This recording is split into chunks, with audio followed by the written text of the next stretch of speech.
Hello guys, thank you nga pala sa nagbigay nitong abubat sa akin katawan.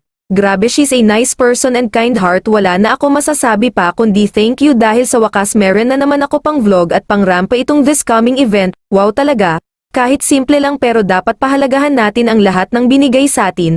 I'm happy dahil sa totoo lang ang saya ko today. Yung feeling na pumunta ka sa kanila para uutang ka ng kanton, buti na lang nakita niya ang bracelet kung parang kadena. Naalala niya meron din daw siya kaso di naman niya ginamit, ibigay na lang daw niya sa akin. Ang galing naman, mas maganda pa sa suot ko, at syempre ang lola niyo hindi natatanggi, wala ata itong tinanggihan na bigay, lahat ng ibigay sa atin dapat e-take natin. Again, thank you so much sa nagbigay, God bless.